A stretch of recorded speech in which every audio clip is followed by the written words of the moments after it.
I was gonna say back when I was what was I doing? I don't know. What were you doing? Back in the day. I kind of because fuck. Never mind, it's gone. Yeah, we kind of fucked too. Yeah. Oh no, I don't know. I played around with the idea of the similar thing to you, Baz. It wasn't really hardcore, but it was, if an NPC was casting a spell, it was like unless I was the DM knew that your character would know what they're casting, then I wouldn't say. I was like, I would visually describe what's happening, but I'm not going to tell you it's this. Yeah. So I'm allowing as part of the reaction. So basically, someone wants to see the spell. They go, okay, I'm casting a spell. The person making the reaction, if they are proficient in Arcana, can then roll to see if they know what the spell is or not. If they are not proficient in Arcana, then they roll at disadvantage. If they're proficient in Arcana, they roll flat.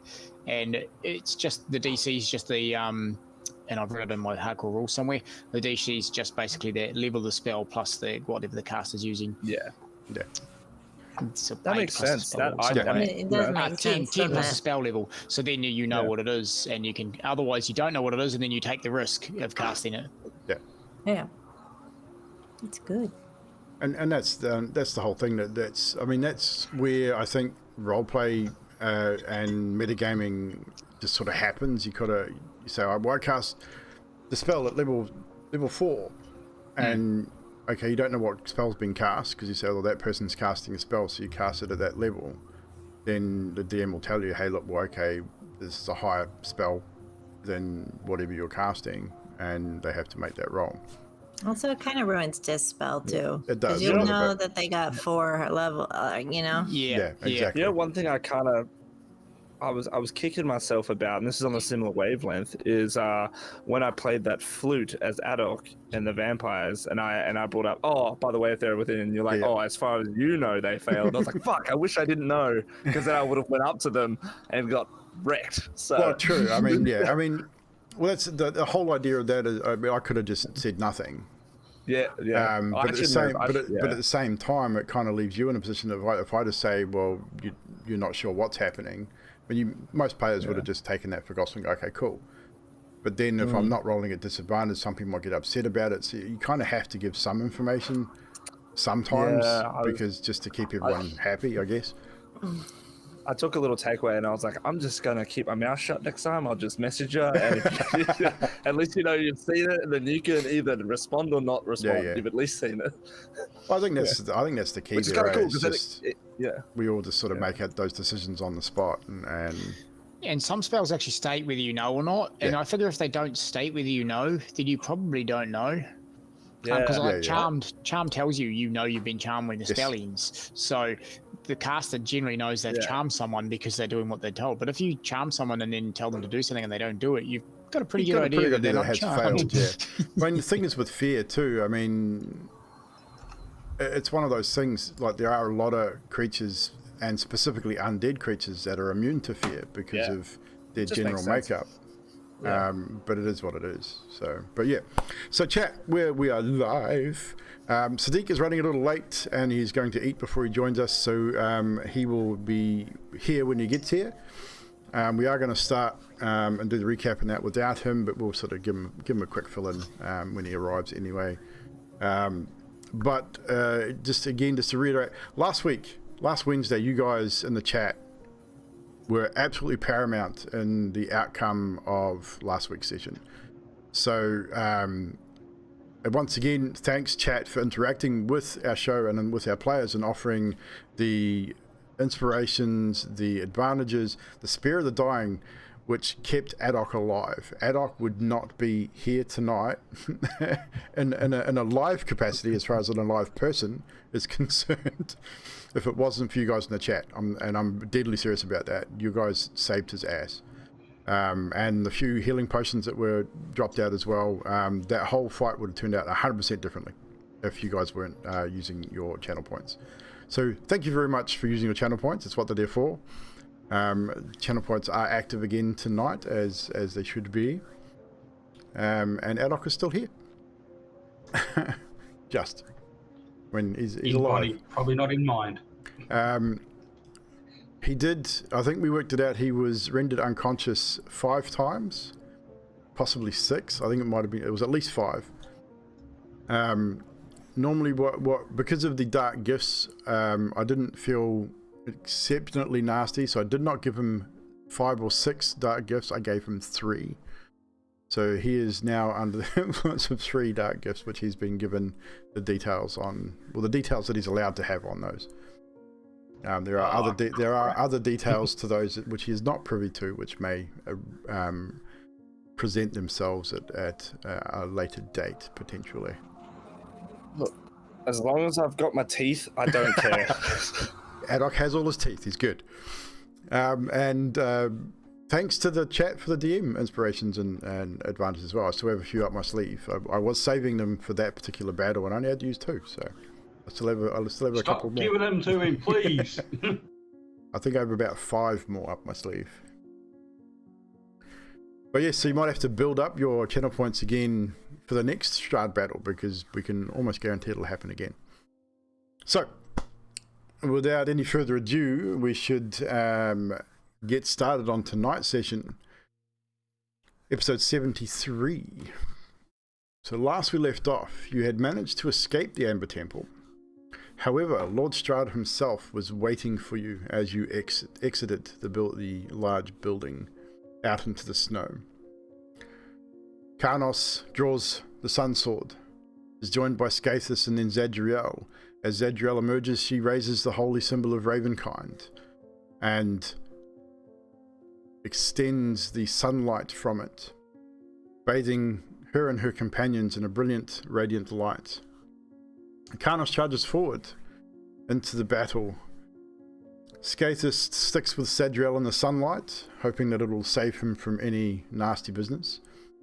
Fibble and Adok initially keeping their distance.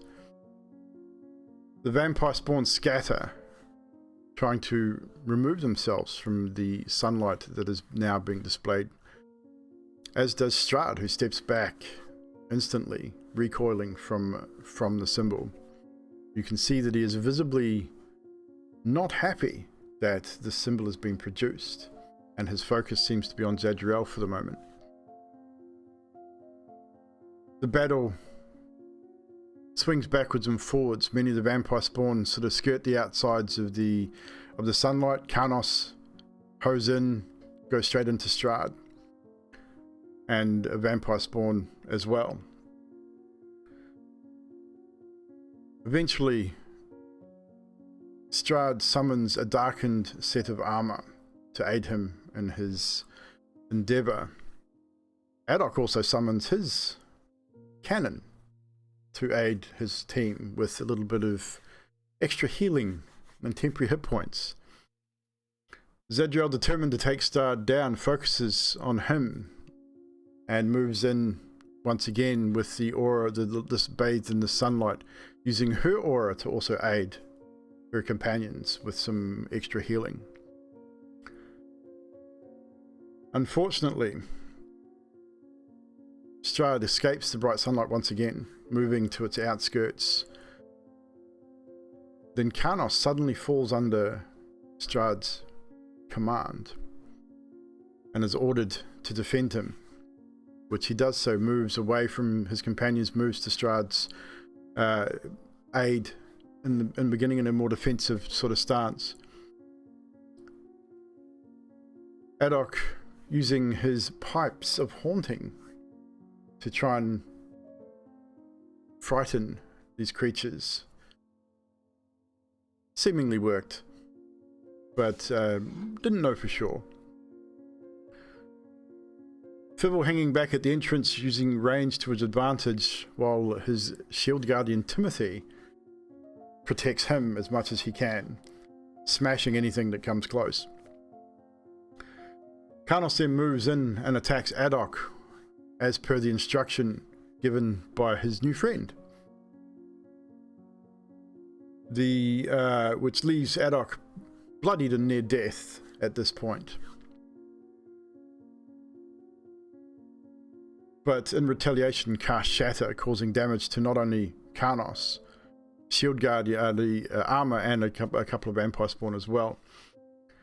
The armor focuses all its attacks on Adok at this point, which eventually brings Adok to unconscious multiple times. And this is where you guys managed to save Adok's life with the channel points. Strahd then casts Death and Decay, which damages most of you and slows you all. And at this point, Karnos, still under Strahd's power, is instructed to retrieve this holy symbol from around Zadriel's neck, which he attempts to do so. Unfortunately, reaching for the symbol, Karnos is just a little slow, and Zadriel managed to evade the attempt. In that moment, Karnos suddenly snaps out of his whatever this is that was holding him to Strahd, and turns his attention back to the vampire spawn and to the task at hand. Strahd's armor continues its barrage of attacks on Adok, even as he lays motionless in the snow and gravel. Zadriel then uses her aura once again to heal her fallen companion, after another Spear the Dying was used by the chat at that point. SKathus ties a rope to his spear to aid him in multiple attacks, which he does use at some point towards the end of the battle. Rather ingenious way of doing things. Good way to throw it and retrieve it, obviously. It's at this point that Strahd, deciding that not even the sunlight from the symbol was going to stop him from getting what he wants, and he puts himself in harm's way and attempts to snatch the symbol from Zadriel's neck. Zadriel is as quick as he is at this point, and they both now in a bit of a tug of war, which unfortunately Strahd's superior strength just manages to wrench the symbol free. The sunlight fades, although the symbol still burns in Strahd's hand, and he does take damage. It's at this point that, unbeknownst to most of the party, he hands it off to one of the vampire spawn, who then starts to flee. After a short time, Strahd himself moves away and vanishes. As you guys finish off the remaining of the minions, the last couple of vampire spawn and the armor brought to an end. This is essentially where we rejoin you guys now, as you stand outside the Amber Temple in the snow, in the cold,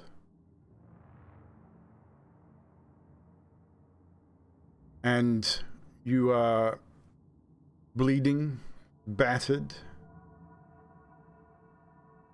but still alive.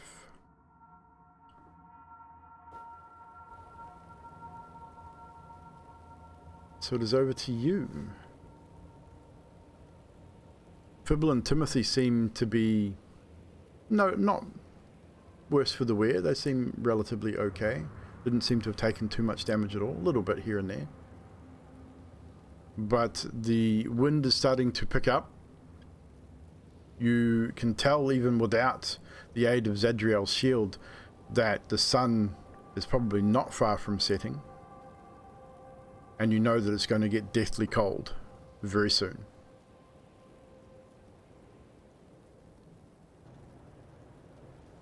I don't think we're going to make it down that mountain.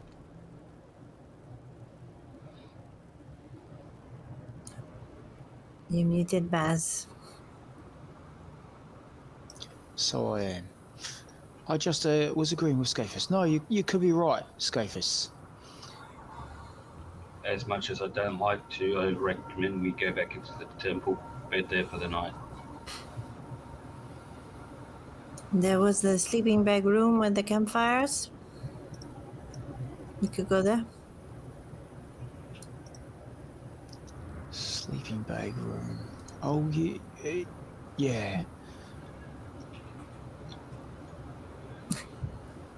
Or one of the ones with the hidden doors. Either. That's more what I was thinking. hidden doors did us well last time. I think that was your idea too, wasn't it, Zadriel? Yes. And I'm gonna go pick up Adok, regardless of if he wants to or not. I'm picking him up. As you walk over, I just put my hands out. He's definitely not looking good. I mean, even though he's got a little bit of health, he's been battered, he's been bruised. I'd say one of his eyes is swollen shut. He's still got a large open wound across his ribs. He's still not looking good at all. I was saving these for divine smites in case I needed them, but I'm gonna cast a cure wounds on him, the 3rd level. No worries. 22. 22 healing damage for the Adok. Karnos will look down at his own wounds and think, that's not a silly idea.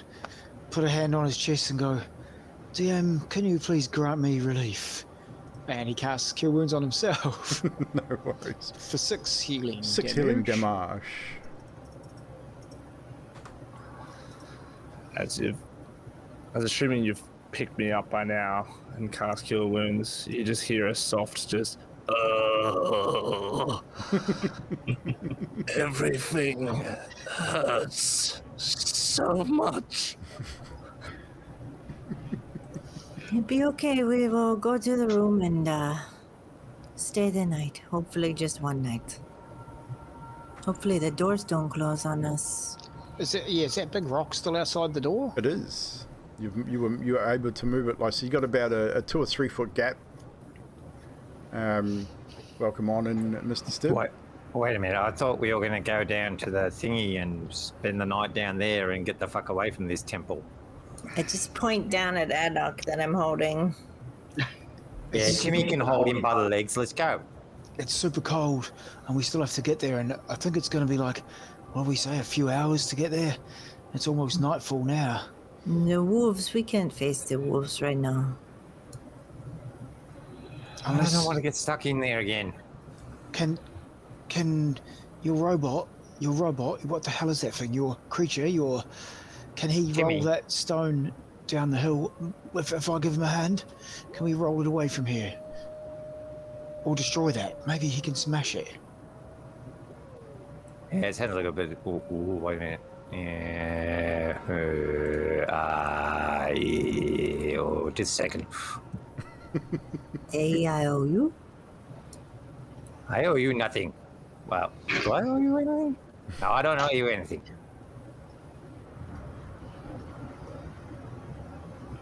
It's all right, Adok, and I pat his head. Hang in there, buddy. We're nearly there. Look, if we oh, actually, wait a minute. We could get it all the way up, and then Timmy could stand there to stop it from rolling back down, and then I cast alarm on him, so if anyone goes past, it automatically triggers and we wake up to that. Yeah, that works. What do you guys reckon? Kill me. I'm gonna go start walking Well, to the if you room. say so, I it's- can kill you. As you guys are discussing this out in the snow, high above you hear the flapping of large feathery wings, sort of swooping overhead, almost circling. I think we all go inside quickly. Yeah, I'm walking in. So you have control of your tokens. So are you going to try and move the stone, or are you going to just squeeze back through? Well, if we move it, like Stibb says, if we move it and then put Timmy in the way, it might be the best idea. So I'm going to lean, put my shoulder on the stone and wait for Timmy to gather with me. Okay, so you and Timothy, so one of you with advantage, or both of you together, will take an average. Well, it just so happens that What's your strength at? We were just discussing this before. just so happens, making strength checks, because I'm under Oath of Glory Paladin, I actually have advantage, I believe. Advantage, correct. So I get advantage without Timmy or not. And I believe that you can push, pull, or carry a whole lot more anyway. Oh, yeah. So advantage, and the DC will be slightly lower for you, especially with Timothy's help. I will wait for Timmy to get there before I do it, and then I'll give it a crack. So, strength chickery at advantage. Carlos puts his shoulder into it. And 14, it's low, even with advantage. Well, luckily for you, because of the added extra strength and the added stuff that you can push and pull anyway, the DC is set relatively low and you passed.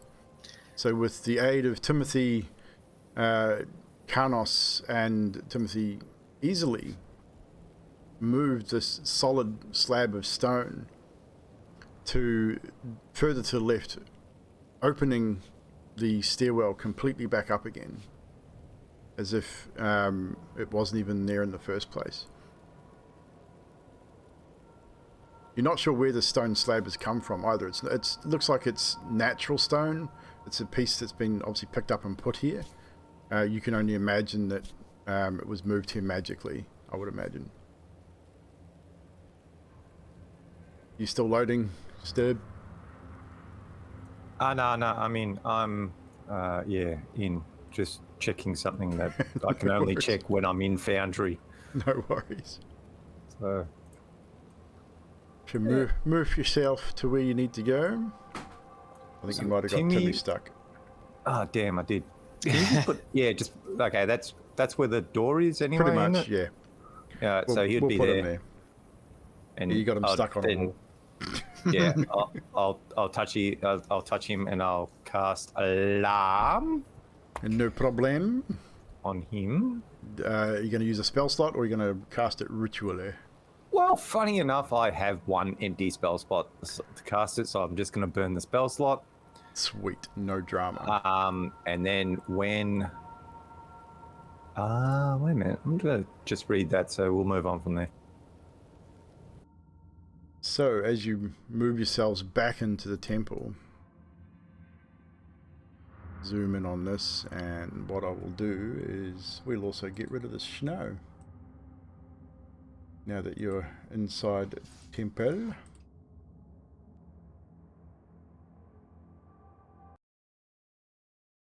It'll reload, but it will remove said snow.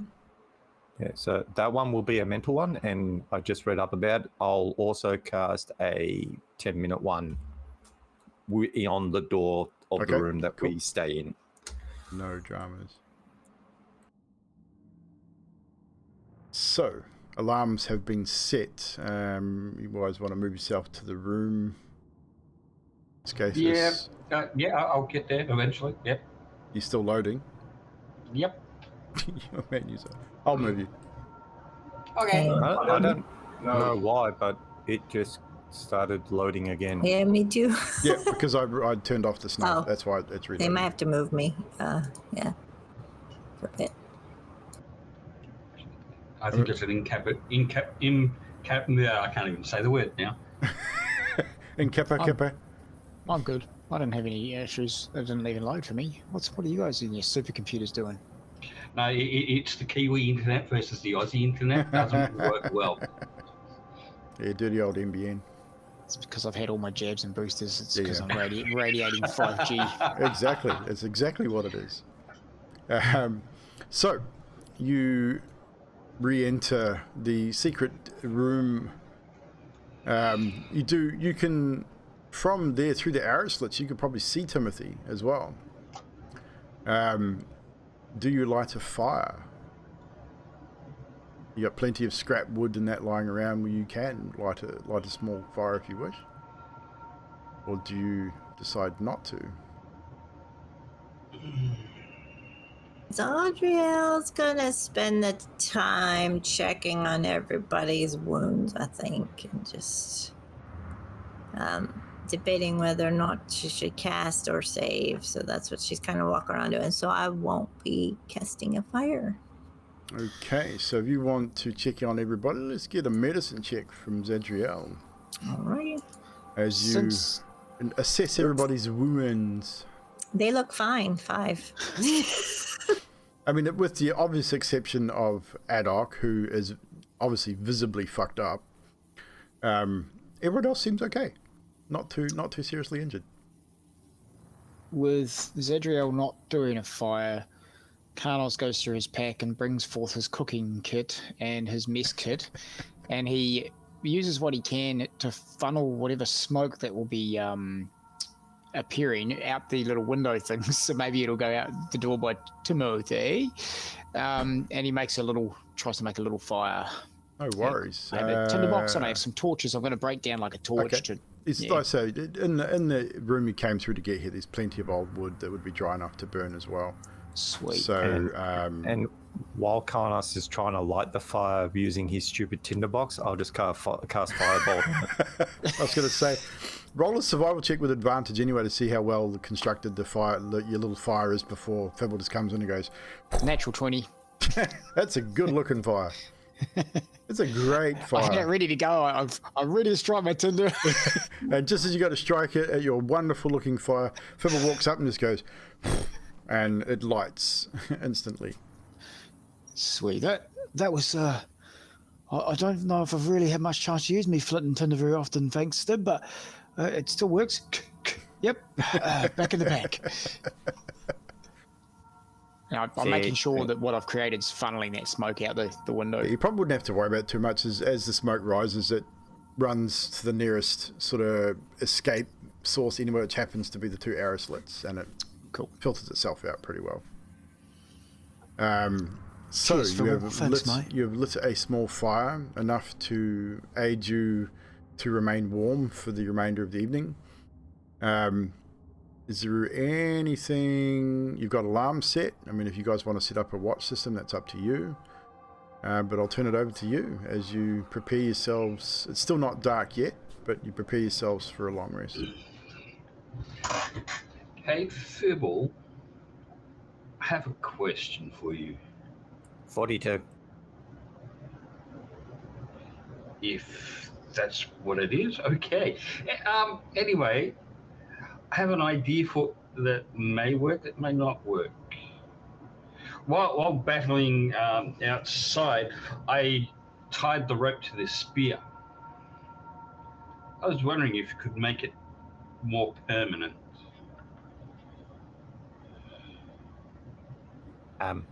It's rope. Would you be able to use something other than rope, something a little bit more Wire? strength to it? Would that Wire work? would be better, and I could mount it with wire. A rope can burn, although so can wire. It could get hot, couldn't it? Conducts electricity. Why am I thinking like that? I don't know that stuff. Yeah, it does conduct electricity. I'm starting to like this idea. Maybe you could get fried accidentally. Is that what you wish?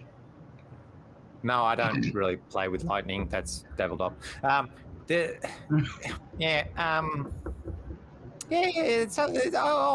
I could nut something together with Adoc's help. He seems like a wiry type fella. Although at the present moment, a single thumb up. at the present moment, he probably couldn't even do anything because he wants to commit suicide. As per usual. The single thumbs up turns very slowly into a finger. A middle finger.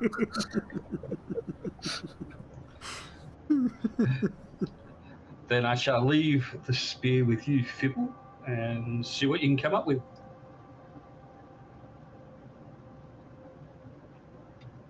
Right. Well, I can't do it now, dude. I don't. Yeah, later. Keep the spear. I understand what you want, but the equipment is pretty limited right now. Unless you've got, I don't know, but say 25 feet of wire somewhere on your pack. Probably on that owl. He doesn't do anything. Shut up. Leave my owl alone. Carlos comes over and puts his arm on Fibble's shoulder and taps it and says, Mr. Stubb, challenges are but tests.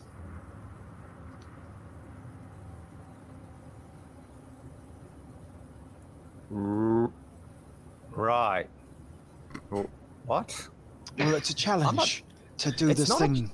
No, that's not a challenge. Now, if he said that he wanted me to make him a spear that could return, actually, I can do that too. That's not a challenge either. Something else has come to me recently. The great DM, I feel maybe he spoke to me. He said, "Actions over words." Maybe think about that too. And he taps him on the shoulders again and walks off to his corner, starts setting up his bed. I've heard of this other guy. I'm going to leave it alone. But look, don't believe everything that some deity tells you. Hey! Oops. What? Excuse me? What? Maybe you should take that brain of yours and figure out how to help Edok.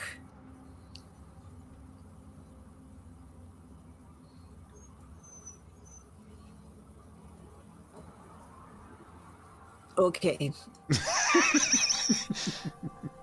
I see Zedriel has. Why do I need to help Haddock? He'll be right tomorrow morning. And if he's not, then I'll help him to the final death.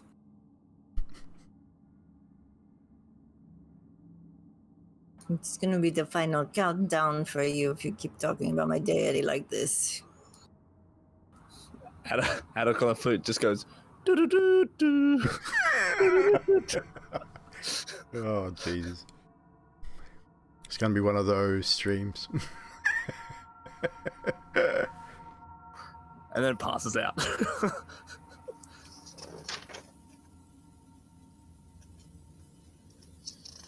Look, we... go Sorry. ahead. Go, no, you go ahead. You've cast alarm, Fibble? Yeah, I did. Now, if you get one just in your head, that means something's gone past Timmy. If you hear one audibly, it means something's gotten past the secret door. And if you don't hear one at all, it means you're already dead, so it doesn't make a difference.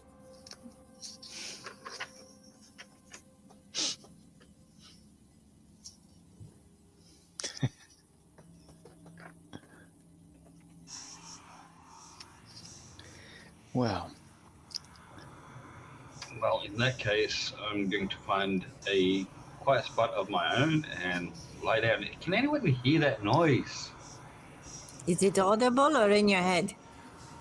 SKathus, you're the only one that can hear it. Okay. And it continues for 2 or 3 minutes. You guys can't hear that? A whispering of some sort? What is it whispering? I don't know, just... I can't hear any words, just whispering. And after maybe 4 or 5 minutes of it, and it's continuous, and it slowly gets louder in your ears. Until at one point you see Zedriel say something, but you don't hear what she says, and then it suddenly stops.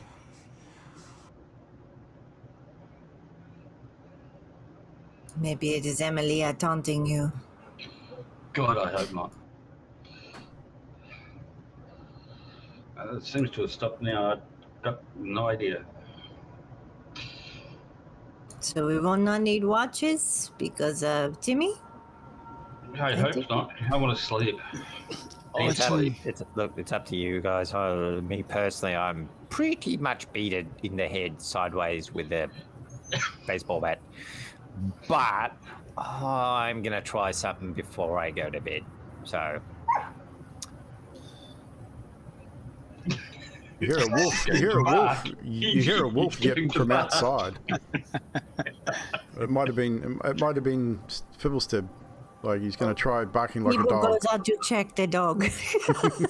What's he doing with that owl? I hope that's not what he was going to try before bed. It looks like it's short-circuited. And what is baseball? I don't know what that is. Adok, are you okay? He's passed out cold. Is he completely passed out? He is snoring his head off. Tucks his little bear into his little elbow. Zad, I know Mr. Stibb's not completely worried about having a watch, but I think I'll take one. Just keep an eye, at least for the first few hours. If you want, you can wake me up for the last watch. Yeah, me too. So, whenever. Okay. I'll stay awake till everyone's sort of out, and yeah, I'll give it a few hours, and then. So you want to go last, SKathus? Are you feeling all right? You're only newly back from the dead. Yeah, it's still a bit beat up from that fight. So Strahd took the amulet off of me. So Yeah. Sorry about that. I was kind of. He was in my head, and I was going to take it too. do we need to get it back, or do we need to just carry on? I can only imagine he's taken it to his haven.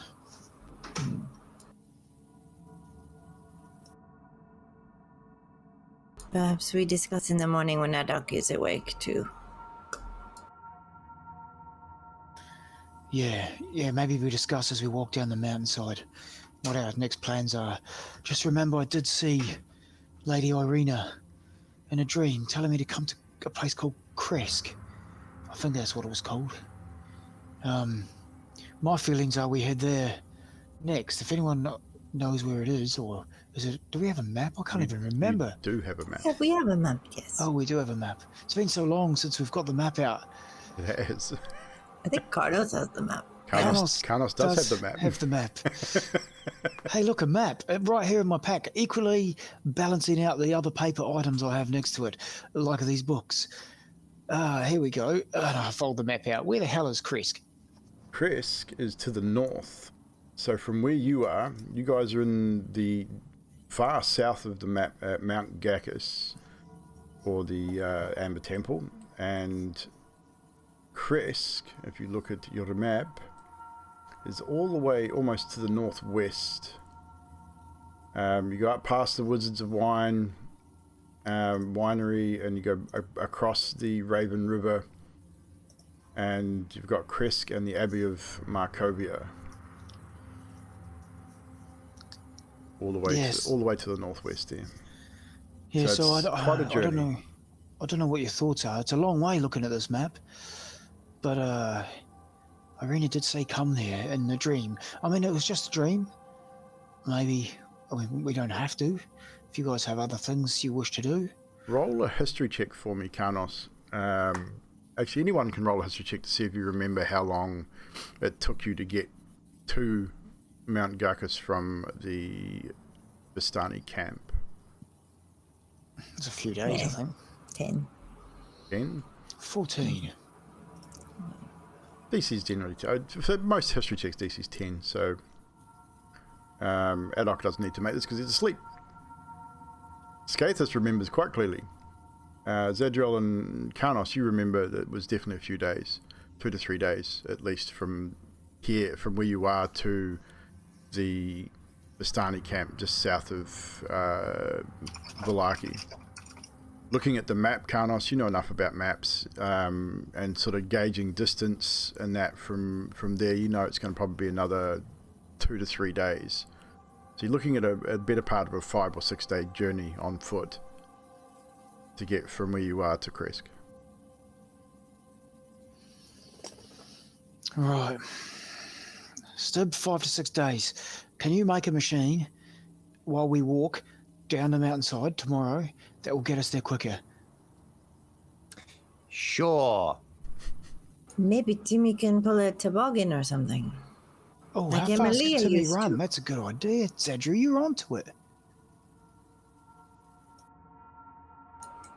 However, what happens if we run into Casimir and that's... What are our thoughts? Do we say... I don't know. I feel like... you can all disagree with me if you like, but I do feel like it's our failings that made Casimir leave our side. If we are to overcome our failings, if we do see him, it should be to apologise for being what I believe we were being maybe disrespectful to him.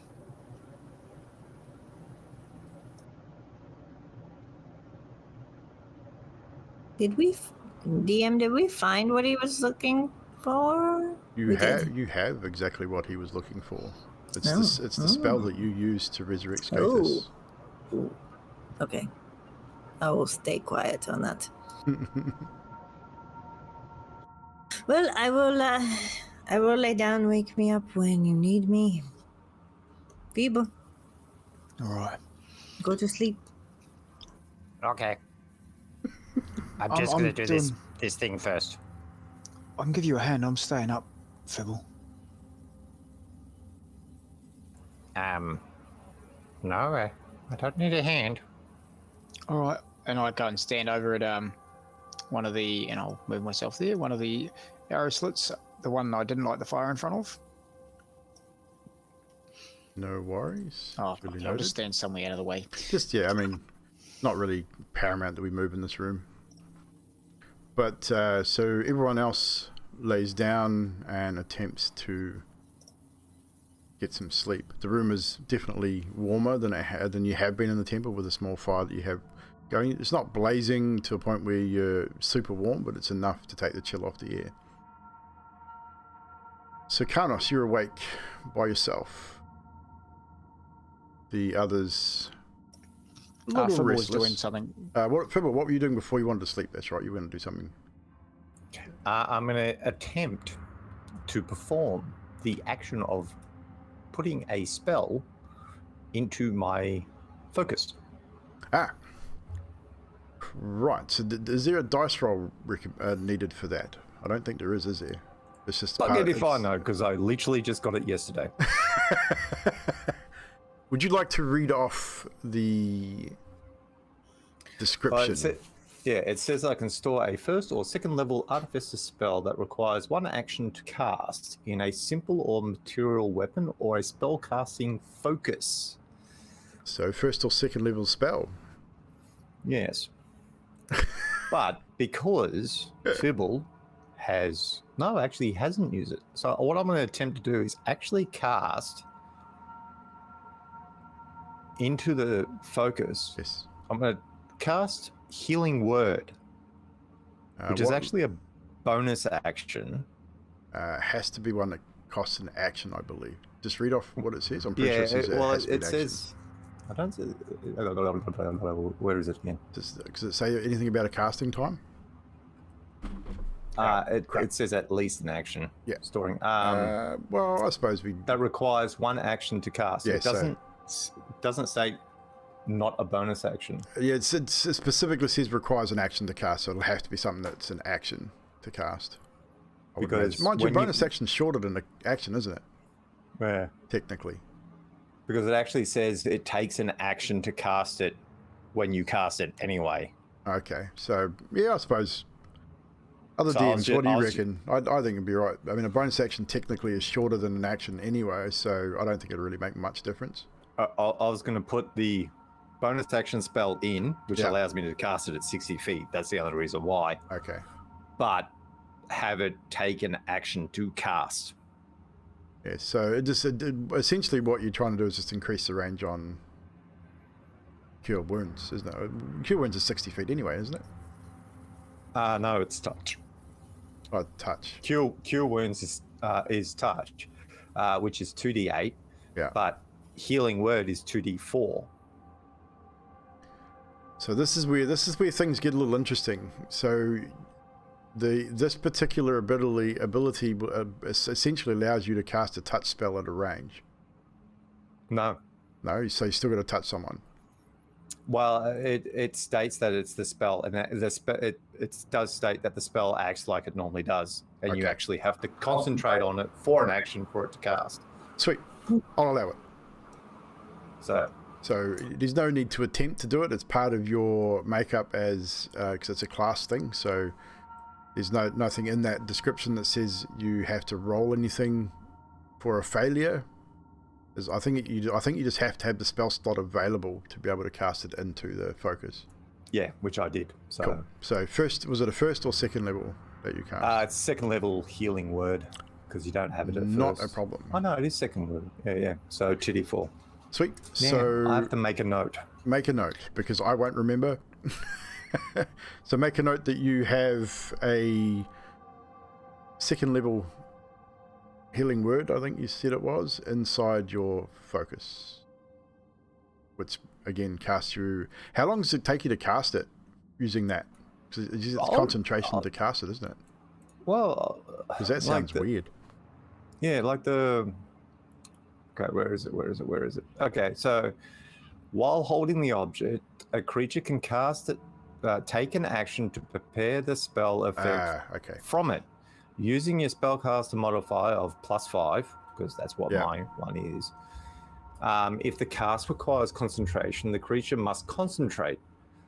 The spell stays in the object until it's being used 10 times, or until you use this feature again to store another spell. One. So you essentially have 10 charges of Cure Wounds in your focus now. Yep, and it takes an action to cast it. Sweet. I'm guessing it actually is something that you have to do before a long rest, because it says 10 uses long rest. Yeah. So you'd get 10 uses of it per long rest by the sound of that. And it just and the things you don't have to do. I think you don't have to do it once each long rest. It sounds like it recharges back to the 10. I would imagine. I wouldn't play it that way. No, I'd say you would have to once you've used the 10. Long rest. Yeah, once you've used the 10 charges, that's it. You'd have to re-imbue it. Yeah, I can only do it once per long rest. Okay. So I can only imbue it. Yeah, once per day, pretty much. Yeah. So once those 10 charges have been expended, that's it. You have to re-imbue it after that. Cool.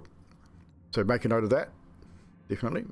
I'd say that wouldn't take you too long. It's just that whatever the casting cost of the spell. So if it's a bonus action spell, it takes you a bonus action to cast it and cast it into the focus. So Fibble would not take too long to do that at all before eventually coming to rest. Was there anything else that you wanted to do before resting, Mr. Stib? Nope, cool. Adoc's already asleep. SKathus, was there anything in particular you wanted to do or say before you hit the sack? No, I'm good. You good? Zadriel? Nope, I'm all good. You're all good. So Karnos, after maybe half an hour or so, you find yourself standing in the room with your friends who are now all resting.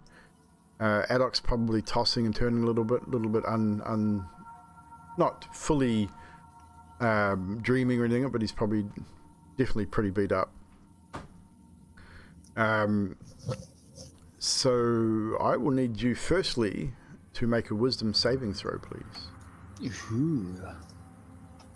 Wisdom saves. There it is. That would be an 8. That would be a failure. Even with the +5 from Zadriel, even though she's asleep in close proximity, it's still a failure. That's pretty low roll. It is a pretty low roll. You feel that presence again pressing on the back of your mind. You know this presence all too well. You've felt it many times. And you hear his voice once again. Well, I still believe that you're the hero that you profess to be. But to what end? I wonder.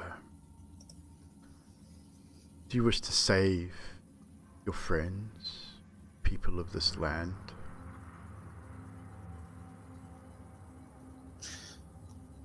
I believe I wish to save anyone I can from any darkness or bad omens I can.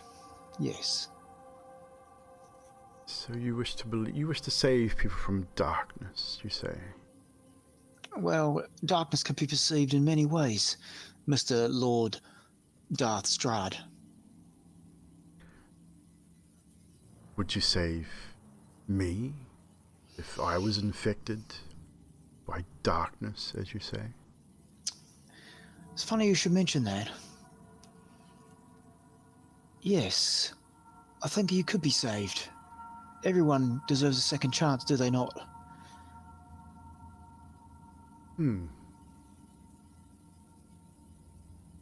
Would you take seat of power to save somebody?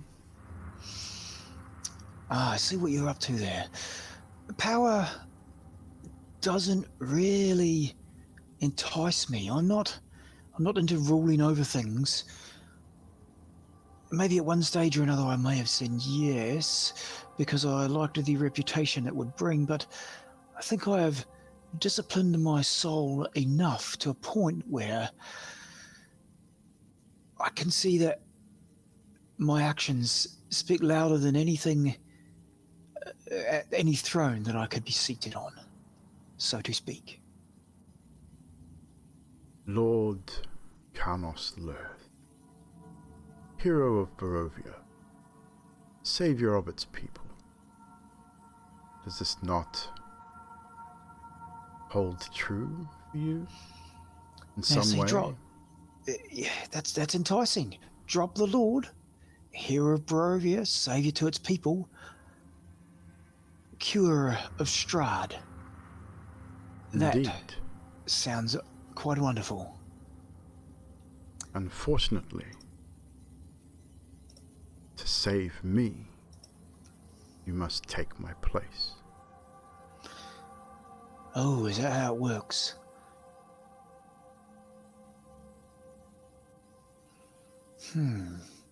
Everything has a price. Carnos. I have paid many times over in my life and in my unlife. Wish to be free from these lands as much as you do, or as much as your friends do. Would you sacrifice yourself for your friends? What could be more heroic than sacrifice or martyrdom? Carlos looks down, mumbles a couple of things. Actions over words, challenges are but tests. Yes, Mr. Strahd, yes. Yes, I would. If these people could be free in your entire land, and these people I travel with could be free from what just happened outside in the last hour or so,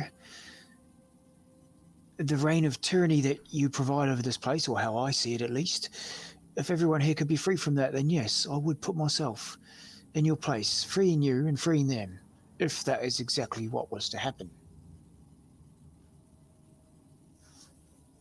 I have not yet lied to any of you. Yeah, lies are strange little things, those. Direct lie, no, you have not directly lied to us at all. Stretched the truth, bent the rules, for sure, which we have done too. Rules are a subjective thing, are they not? There are no rules when it comes to combat. There are no rules when it comes to survival. There are rules in Barovia, however. Come see me at my castle. You will not be harmed in any way, except the offer to take the castle as your own and take my place, and your friend shall go free. And I shall be free at last to leave this place. That sounds like a good deal. Strahd, might I offer a question your way? Of course. When you say you shall be free, what does that exactly mean for you? Does it take away the vampirism you have? Or what does it mean? I can finally go to where I belong, where I was always meant to be. I can join my brother, my father, my mother, and my dear Tatiana, once again. Yeah, you're talking like an afterlife, right? Of course. And what happens to all the ghosts that get up every day, and the zombies and whatnot, and walk to the castle? Would that end? This is not something that I am privy to, but I would assume that if my curse is broken, theirs would be also. You've given me a lot to think about. They are bound here because of me. If I was to move on, then maybe they are allowed to move on. Maybe. It's one word I don't love the sound of. But you have given me a lot to think about. Rest assured, Mr. Strahd, we have a few things we want to do. But we will come to visit you at your castle under the idea that we will not be attacked on sight. You have my word as a gentleman. And you have my word we will not attack you on sight either. At least I can speak for myself. It's very hard to control this unruly group, but I am not their leader. But I shall do my best. If they attack, then, well, free reign, I suppose. But I shall speak of this. Do not honor your word, then you will never leave the castle. Well, that is fair. And with that, just that, you hear sort of the whispering voice as he says the word castle just leaves your mind, and you feel that pressure remove itself from your mind once again. As it does so, you get an extreme feeling of anxiety come over you, and fear, and then anger, as you sort of inadvertently you look down and you see your hand is gripping the hilt of the sun sword tightly, knuckles white, and you get a distinctive feeling that perhaps Sergei is again trying to communicate with you somehow. Just those washes those feelings, strong anxiety first, then fear, and then just pure anger and hatred. Sweet. I was actually going to hold the sword on and wonder what it felt straight after that anyway, so that solves that, because easy done. Yeah, Carlos sits and thinks about it as he's awake, keeping an eye on things before he wakes up. No worries. No need for a perception check at this point. You're all good. But we will take a short break and we'll be right back and we'll get Carlos to wake up SKathus after the break. So we'll be right back, ladies and gentlemen. Grab a drink, go to the toilet, do what you need to do, and we'll be returning shortly.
Magic! With a resub. Baz with a resub earlier as well. Tier 1 for 25 months. And Magic 9 months. Thank you very much, guys, for the subs. Appreciate it. If we haven't done it already, make sure we get all shout outs for all the friends in the chat, all the streamer friends. But I'm pretty sure I saw all those go out earlier. Shout outs for the streaker friends too. Yeah, the streaker friends as well. It's only 1 letter difference, but they make all the, So we'll shout out to Baz, our streaker friend.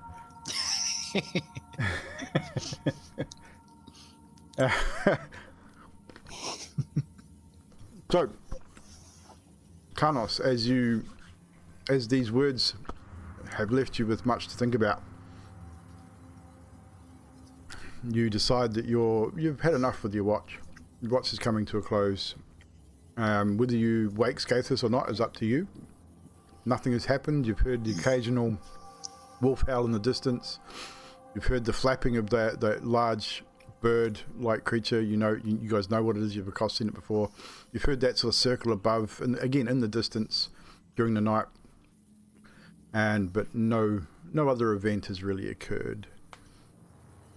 I walk towards SKathus, then I stop. And I think to myself, challenges are but tests, discipline the soul. And I think how SKathus has recently deceased, come back to life, and now wants to get up for a watch. I walk past him over to Zadriel, and instead I tap on Zadriel's shoulder lightly. Zadriel. It's me, Kanos. I know it's you, Kanos. You're on the watch. Oh, sorry. And I lift my boots, looking to see that I'm stepping on something. What do you want? God, it's late. I know. But you did say you were going to... I've done about four-ish hours. If you'd like to do... 6 or something, 7, so I can get some sleep. I don't want to wake SKathus because he's been dead. What's Feeble doing? Last I saw, he was playing with his thing he cast spells from. But he's asleep. He's asleep now. Feeble, it's your watch. Okay, now wake me up in the morning. Okay. All right. I turn around, I go to Fibble, and I shake his shoulder. Fibble.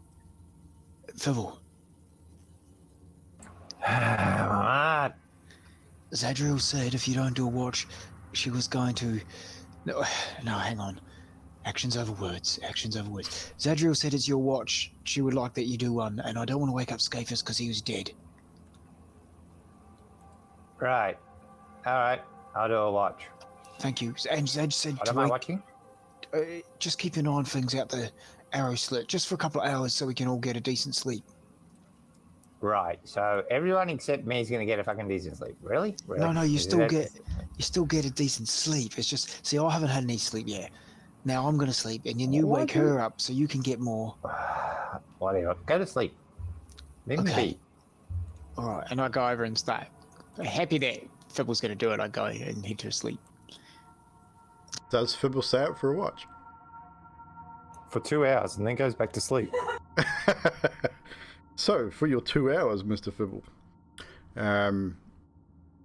you probably is there anything out you're just going to watch?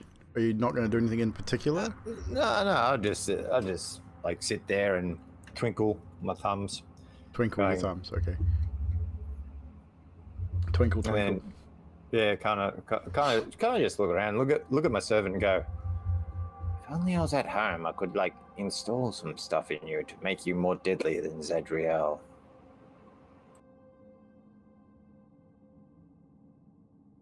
Fibblestead, I need you to make a wisdom save, please.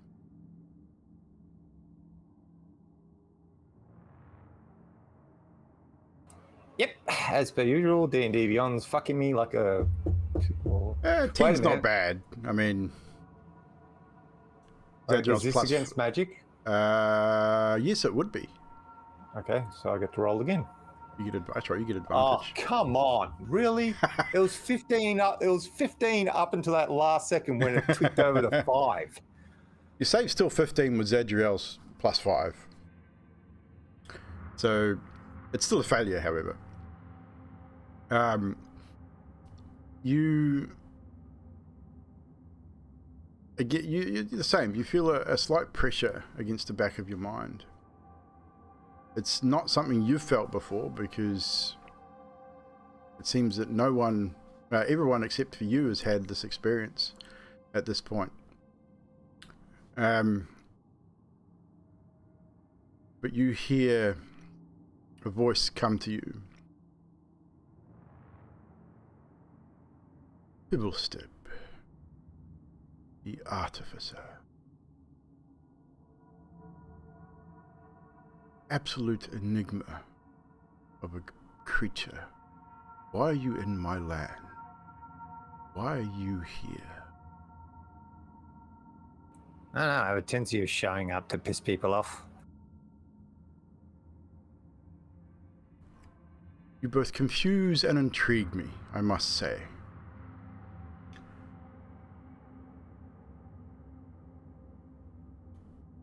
How so? Exactly.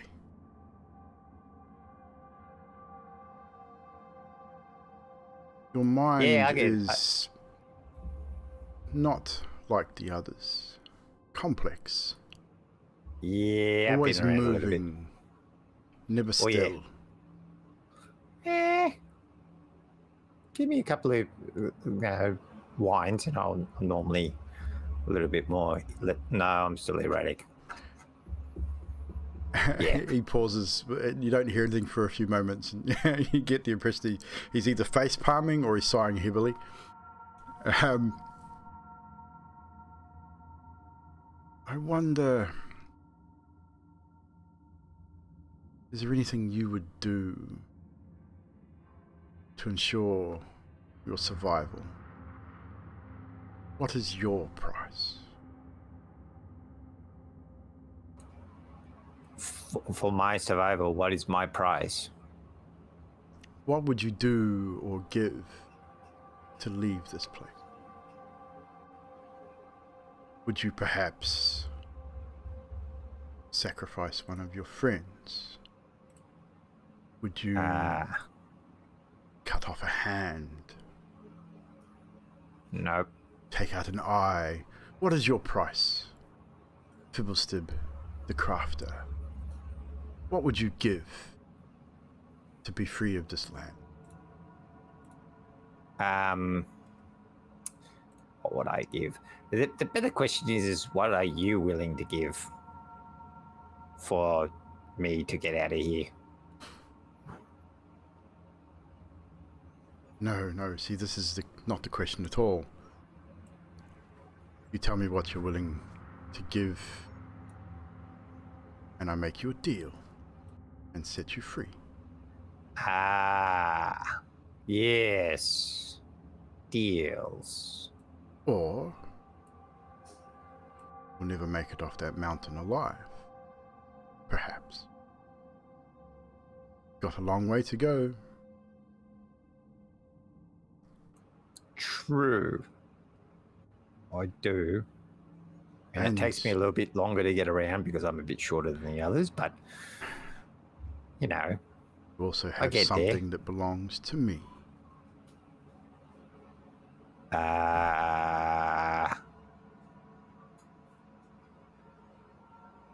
Nothing comes to mind.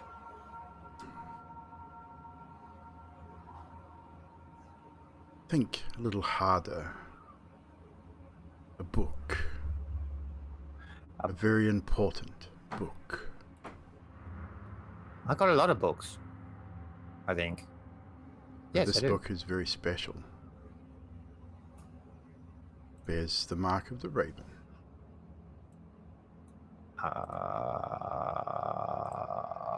Book of the Raven? That's that blackbird thingy. Do not test me, Evldoa. Well, no, see, Book of the Raven. Let's see. And he starts rummaging through his bag, and the only book he actually has is the tome a bound leather tome, and I go, what, this one? Which is the Tome of Strahd, I believe. Yeah. Which is the book Strahd's he's talking Diary. about, which has the crest of Ravenloft on the front. Ah, see? That's where I was mistaken. Or you were misinformed or something. You said it had a raven on it. It's got a crest of a raven on it. See? Small things. Yes, small things are easily squashed. True, so are big things. Takes a little bit more force, but yeah, you can still squash it. You amuse me. But I offer one thing, and one thing only. Bring my book to the castle. You'll be unharmed. Deliver it to my man, and I shall let you leave.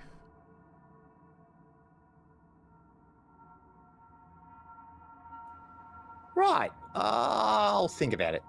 I'll get back to you. Do I have to wait until the next time you want to touch my mind, or is this something I can just do to you in return? You're not that powerful, young Fibblestead. No, unfortunately. Not yet. But you could Yeah. be. The arcane ways are just more of my tinkering spots than... Yeah.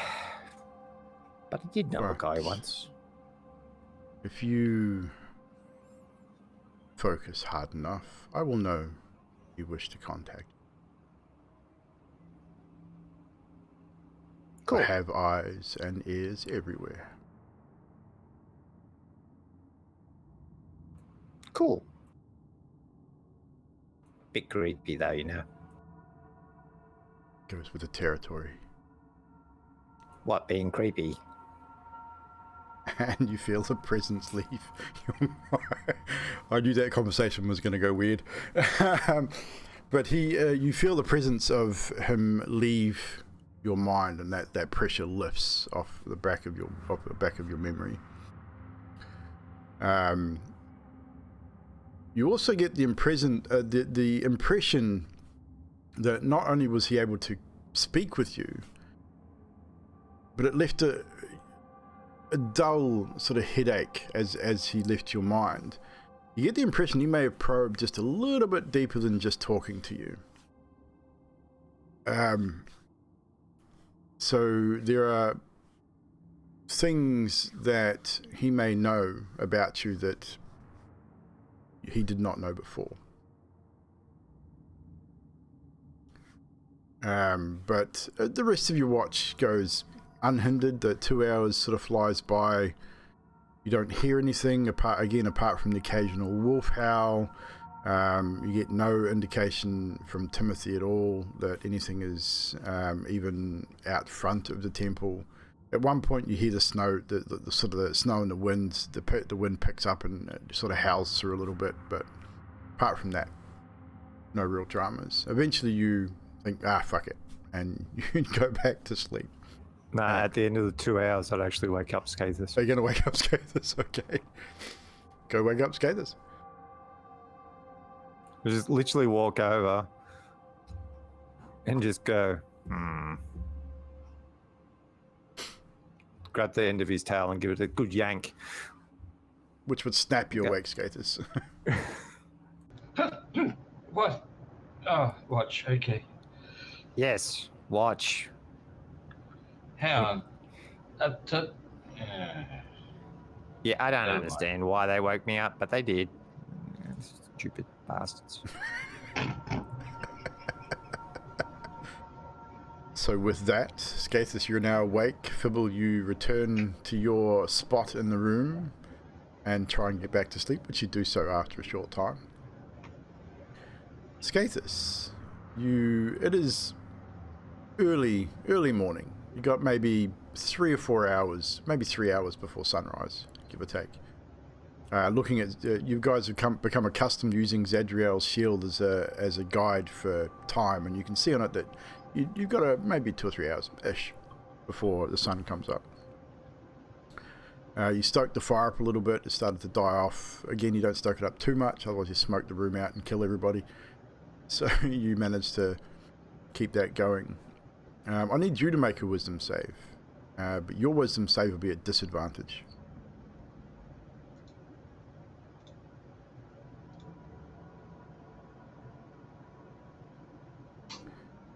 That is also a failure, even with the +5. You feel a presence, not a pressure on your mind, but a presence in the room. It's not mist that starts to fill the room, but a very acrid, yellowy reddish smoke. Doesn't seem to be affecting anyone else in the room. No one seems to cough as it sort of wafts over and almost fills the room. And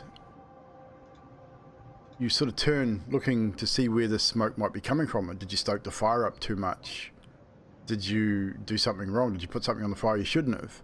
But as you turn, you once again stand face to face with Asmodeus, your distant blood relative. SKathus, my boy. I see you have rejoined the land of the living.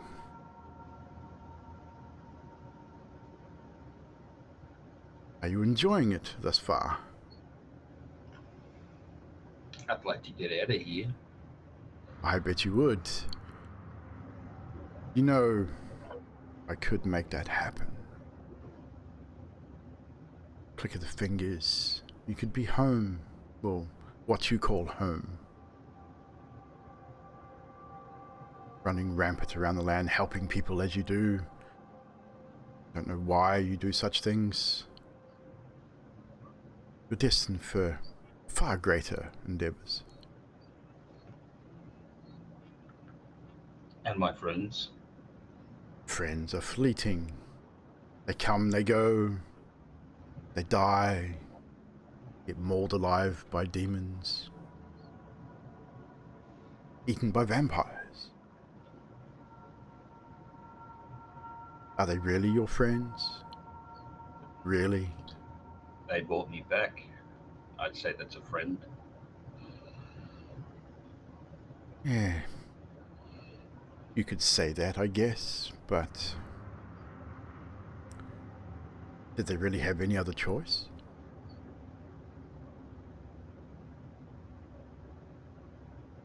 I guess not. So, friendship is a loose term. My offer still stands, you know. Come home, where you belong. You will have power beyond imagination. You remember all those years ago, the monks, the way they treated you, spat on you as you walked past, kicked you when you were down. You remember the monk that trained you, looked after you. You remember him.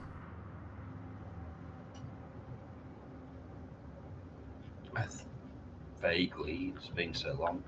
And in that moment, he waves his hand and his form shifts. And standing before you in robes, hooded robes, is that very monk. Who then grins and looks at you, and you don't see the monk's eyes, you see Asmodeus' eyes. The teeth are his. And he then grins and waves his hand, and the visage fades, and he just laughs. Did you really think that they would accept you? There was no monk training you. helping you. I've been there from the beginning, guiding you, watching as you helped those people that would spurn you, call you demon. Did this one here not say the very thing to you on your first meeting? Or second? As he waves his hand and refers to Zadriel.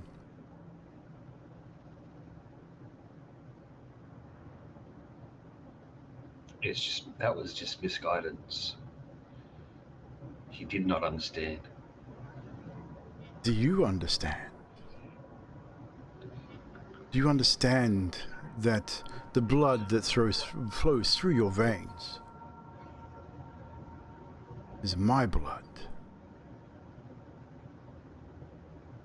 You understand that you were born of me, therefore have power that you have not yet tapped into.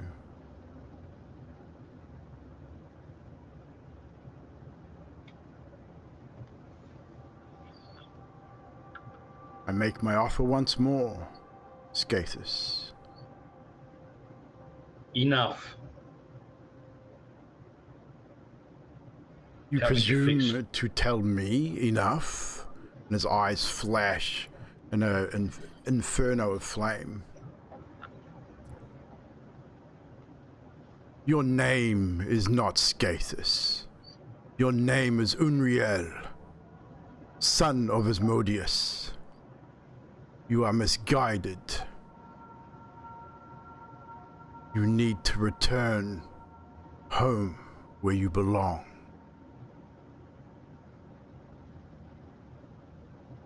I'm not going anywhere. I'm staying here. Suit yourself. And with that, he reaches a hand out to you and just hits you with a dark, dark energy, sending you backwards against the wall. You take 45 points of necrotic damage. Ow. And he stands here looking over you as you look down, and your chest is just blackened with this necrotic energy. And he stands over you and just says, "This offer will not come again. You have renounced me. I will see you soon, for when you depart this world, you are mine for eternity." And with that, he turns and the smoke fills the room once again and he disappears. As you sit there, coughing and spluttering with the necrotic energy that's still surging through your body. It tastes like sulfur and it almost makes you retch on the spot. Takes you a good half an hour to recover from it before you sort of eventually get past the pain and that energy that's surging through as you look around to your friends that are still sleeping. Looking at Zadriel's shield, you notice that almost that entire time has passed, and as you look out through the arrowslit, you can start to see the first what would be rays of sunlight rising, but through the thick mist and cloud it's just a muted haze of light coming through. I'll now turn it over to you as your friends start to wake. You will all gain the benefit of a long rest, but SKathus, you do your long rest, but then take that 45 damage. Okay, yep. So the rest of you now start to wake. You all gain the benefits of a long rest. I would say Zadriel and Adok would probably be the first to rise, as they did not watch. I'll do my best to cover up. Okay. So, yeah, okay. So, I mean, you'd cover the wound up easily enough. But you do, I mean, how was that close to half your damage, half your HP? Yeah, so you'd be looking pretty rough either way. So Zadriel and Adok, you'd be the first to wake. Slowly, Karnos and Fibble would be following thereafter. Within sort of 5 or 10 minutes. I'll be sitting there just tending the fire. Morning. Well, how was Phoebe's SKathus? Good? Yeah, all good. You look tired. I just didn't get much sleep. Roll a deception check, please, SKathus. Am I rolling inside or? We'll see what he rolls on his deception first. Oh, fuck. Yeah, no need to roll insight. That's a natural 1. Jeez.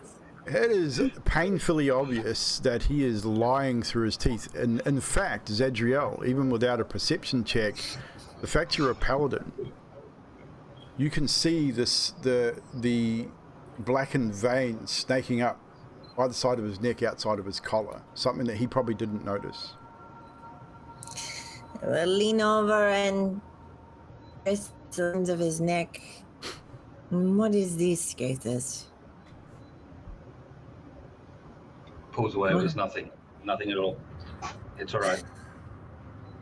You need healing? I can help you. Don't waste them on me. We've done enough. Not a waste. It would be a waste if you died and I'd have to resurrect you again.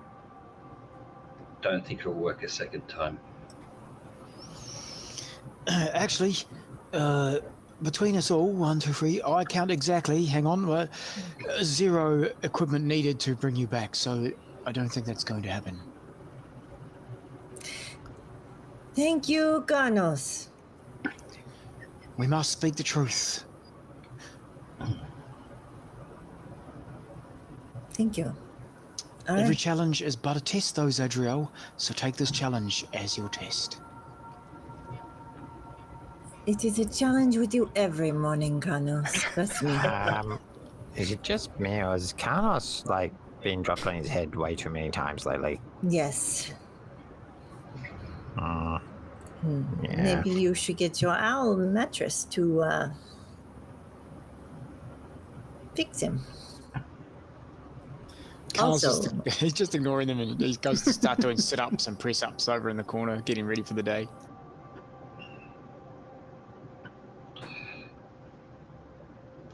Tend to Haddock, see how he's feeling. I'll be fine. now go over to Adok, but I give him a look like, yeah, bullshit. But, Adok. As you walk over, I'm going to sit up bolt upright and just like... Hold your bear! What the fuck? Oh, Mr. clutch Six. onto the bear. You okay? It's morning. Good. Yeah. Yeah. He's going to point the car. You're...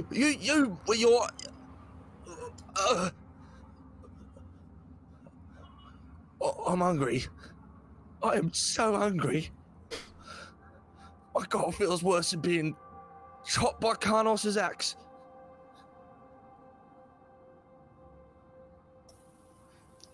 Fibble, you can make some food. I need some food right now, and I need some water. Yeah, why not? Please. Yes, I create food and water. No worries.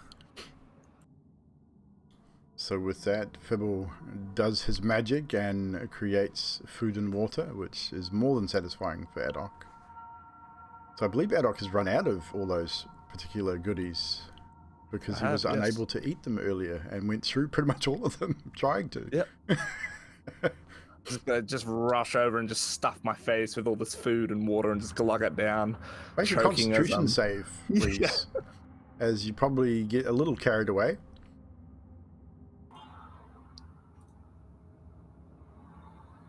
18. You're good. I mean, you're gonna get a guts ache, 100%.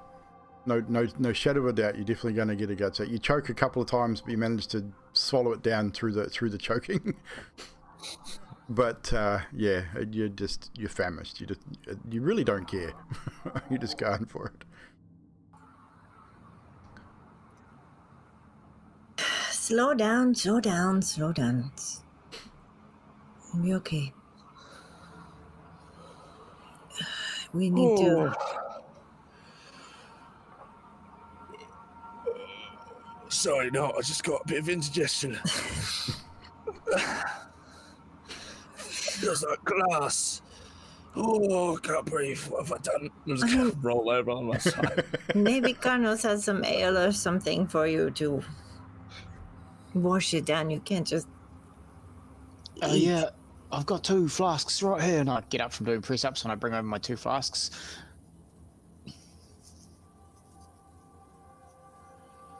It's wine, but how long's that wine been in your flasks by perchance? You've been here in the temple about 3 days, 3.5, 4 days. And I think I've taken a sip from it once, and that's 4 days. And the last time we did it with Zadriel, it was on the way up the hill to here, so it'd be about 4 days old. Yeah, it's probably at this point starting to turn a little bit. I mean, it's starting to taste a lot more like vinegar than red wine normally does. There you go, Haddock.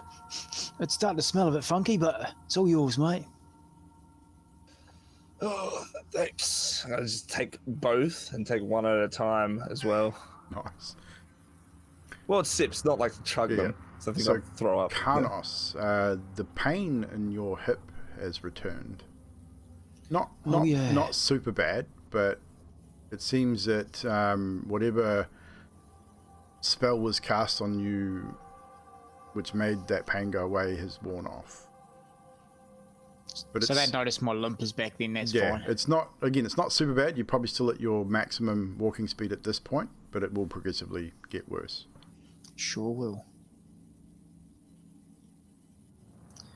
And I empty once Adoc's finished with the flasks, I empty them out, redo the water into them, and take them over to Zadriel and say, do you mind just giving these a quick blessing? Yeah. By blessing, I mean turning them into wine. Oh, well, I mean, with all your beautiful comments this morning, why wouldn't I?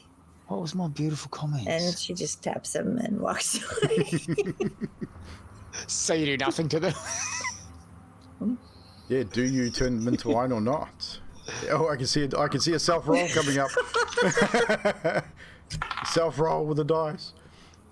I do not. Awesome. Love it. Absolutely love the self-rolls. So great. They're great. I just screwed the lids on, not knowing any different, put them back in my pocket. No worries. It's probably by this point, I would say all of you would probably notice that SKathus has gone back to saying virtually nothing. He's still sitting against the wall. His hands are clasped in front of him, pulling his robes tight across his chest. And has virtually said nothing. And he's not looking too shit hot either. I'm going to, Carlos walked away. I'm going to nudge Adoc and Fibble and just point at SKathus. And then I'm going to walk over and sit next to him. And I'll healing hand him for maybe 10 and see if that makes a difference, because I don't know what's wrong with him really. No worries. So you, as you sit down, you place your hand on his shoulder and you expel the lay on hands for 10 HP.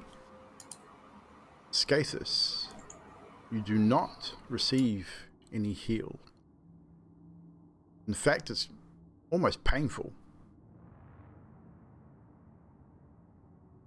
You don't take any further damage, but it hurts.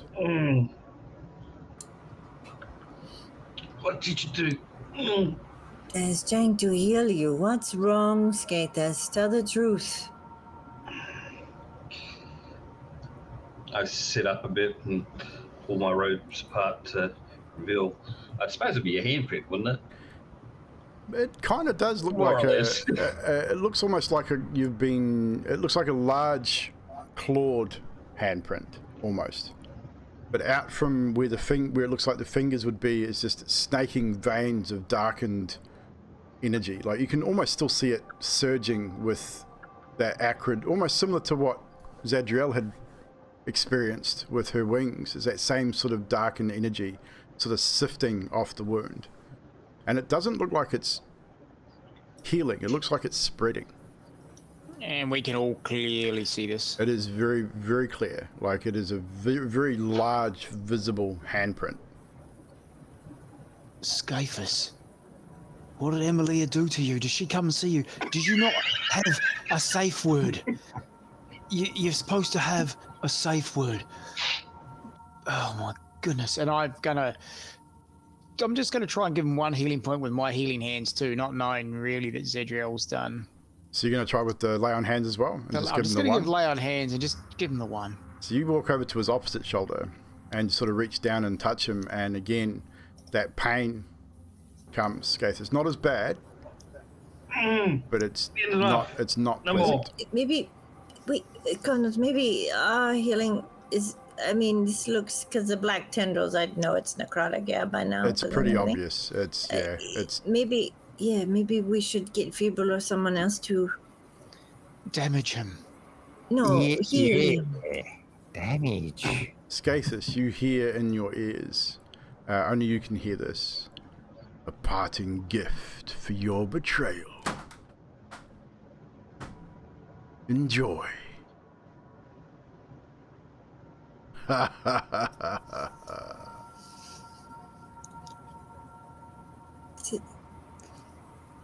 Is this because of the scroll I used, you think? No, because I told somebody no. Emilia, it's Emilia. I knew you were right. You were right, Connor. No, see, Strahd came and saw. Well, didn't see. Strahd had a conversation with me. And said, I reckon Strahd tried to talk to SKathus, and SKathus was too dumb to actually, say, just fuck him around. Wasn't Strahd. Ah. Your mother? Think higher in the food chain. Your father? Your cousin? Your brother? Your sister? Emilia. Do you have a sister? There's a food chain? So is there... Strahd's master.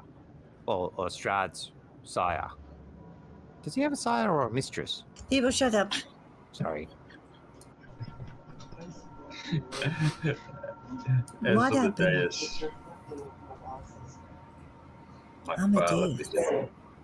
My father visited me. I said no. And I got this as a parting gift. What did you say no to? Leaving? What, here? Yes. You like it this much? You are my friends. I will stay with you. See, you're better than Adok already. See, told you. It's good to hear, SKathus. Prior to this, you had been rather, what's the word? A little sharp at us, and I know I had too. But it's good to see you back in the nice stage. However, this doesn't look good. How are we to heal this, Mr. Stim? Fuck do I know, but outside of that, I'm just going to say this. Carlos, what the hell was the go with you yesterday?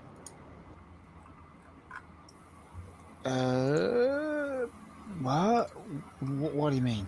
Yesterday, you were spilling all this mumbo-jumbo like you had become the grand monk of monkness of the great deity known as... What's he? The DM? Oh, yeah, I understand my purpose now. Kill Strahd, be a hero, kill more Strahds. I don't think so on and so forth. Seek out evil and destroy it in the places that it hides. I think Adok might understand better than the rest of you. He's spoken with Strahd numerous times. Have you not, Adok? Oh, I just sent a message. At this point, you see Adok, he's got a bit of charcoal, and he's like drawing a circle around the SKathus, and he stops, and he goes, "Oh, yeah, absolutely. Whatever you said, yes, I agree with whatever Karnos is saying. All right, I just got to get back to this." He's going to keep drawing the circle. No worries. What are you doing? Fibble, How long does it take? I need to 10 minutes. I need to concentrate for exactly 10 minutes. Yeah, so just go about your day. Ignore me. Right now, before you Have do a the muffin. Muffin? It's going to pass out one of your conjured food. Yeah, right. Oh, this is all cool and everything, but what are you doing? It's going to stop like as he's doing it's the second innocent. Fibble, like I said, I need to concentrate on what I'm doing for 10 minutes. Please, now would you eat the muffin that I gave you and let me finish this? I can still eat the muffin while you're explaining to me what you're doing. Fibble, I'm trying to cast a ritual so that I don't use up any of me magics, yeah? To understand what happened to SKathus. Just let me do my thing. Oh, you're trying to detect magic. People, just leave him. Oh, is that blueberry? And I take the muffin away from him. No, actually, it's boysenberry, and you know you don't like it. Give it back. So, while the rest of you continue talking, if you wish, Adok will continue concentrating on his ritual. At 9 minutes and 56 seconds. I would assume Adok could probably cut someone if they interrupted him again. Have you seen there? Actually, can I do an Arcana check, like to try to work out what the circle is? Sure. I mean, does Furble know how to? I mean, you know how to cast detect magic as a spell. Yeah. Do you know it as a ritual? I can ritual cast if I look into here because it actually tells me. Because if you already know how to cast it ritually, you'd notice it. You'd know it straight away. Yeah, it's just that it'll look a little bit different because it's in Goblinese. Yes, it'll be Goblinese instead of Arcanese.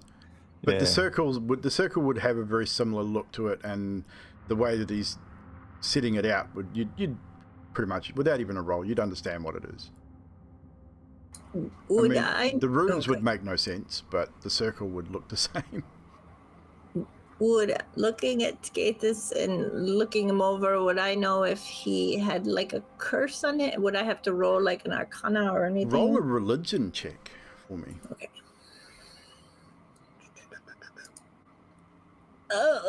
13. 13. With a 13, you're not entirely sure. I mean, it kind of looks like a brand almost. I might wait to see what Adok's doing since I probably don't know. It's kind of hard to tell. I'll take it from there. Yeah. You could assume that it is, but it's just you're not 100% sure with that roll, unfortunately. So does Zadriel like explain that that's what she thinks it is? Like it's a brand? I think it might be some kind of a curse, but I'm sitting. I don't know what Adok's doing, so maybe we let him do it and then see if it works. Okay, so for the 10 minutes while Adok's doing the ritual cast, Fibble would be juggling in the background. Roll a performance check for me. What are you juggling? No, I'd actually be juggling in between a bunch of potions, because I actually do have a potion. So you've been going through your potions or literally juggling? Yeah, no, I'd be juggling through my potions. So if you're literally juggling, it'll cost you a performance check to see if you drop one. No. It's a 6 for me performing through my backpack to actually find the correct one. No worries. Which reminds me, I've actually got a roll for my elixirs. Yes, do that. But I actually have a potion of greater restoration. You do, indeed. So I do remember this. People, I don't know what you're doing in your pack, but you might want to wait till that dog. Yes. Wait till You look Alok's done, because he's so into what he's doing and he's helping the team.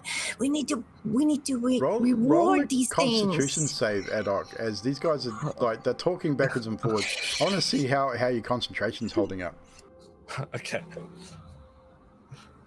Oh God! Oh no! With all the shit that's been going on in the background, you're finding it a little difficult. Like every time you go to concentrate and you draw the next line, and you might get to the next rune, and you get 2/3 of the way through the rune, and then something they say sort of you hear it, and it just breaks your concentration just for a split second, and you think fuck, and you keep going. You manage to finish, but it's not the best you've done. Just you're gonna see me with the complete ritual circle, and I'm just gonna be staring over at Zadriel and Thibble. Like, you're doing great. As I'm talking, It gives you that sort of side wide eye look, like, guys. It would have been so much easier if you just said what you're going to do at the beginning, and then we would have shut up. Hey, huh? With that, you finish your ritual, and detect magic is cast. Anything that you guys that are wearing that is magical, your magical items, all give off the irrelevant glow of arcane energy and the relative schools. However, the mark on SKathus's chest does not give off any arcane signature. In fact, SKathus, I need you to roll a Constitution save for me, please. You'll get I'll let you have the +5 because they're probably all crowding around you about now because you don't look good. So that'll be a 15. With a 15, unfortunately, it's still not high enough. You take a further 10 points of necrotic damage, and the rest of you watch as the tendrils that snake up from the fingers move further up his neck. And even though he's a red-scaled tiefling, these tendrils are very evident. They're very dark, and they are emanating a wispy smoke almost. And it seems to be just slowly moving closer and closer to his face and head. I'm gonna see this and then just start going, oh shit, that is not good. Oh, SKathus, stand still. And I'm just gonna reach out to the tendrils and cast at a 4th level Cure Wounds. And I'm also gonna use one of the gifts that I've got too. Yes. Which is the third one. The third tough one love. is the tough love, no worries. So what is the max heal for a 4th level Cure Wounds? 48 + 4. So 4 8's 32, so it's 36 is the maximum. SKathus, you get the 36 points of healing. You don't get the same pain as you did before. The mark still remains and is still moving. Cool. I am readying a reaction in case he falls unconscious. So I am watching him closely. No worries. My owl would land on his head. And then you'd hear me cast Lesser Restoration. Lesser Restoration, no worries. You expend the spell through your little mechanical owl. SKathus, you feel an energy wash over you. You don't feel any different, however. Then I would say, better or worse? I don't feel anything except that thing on my head. Yeah, well, he looks good up there.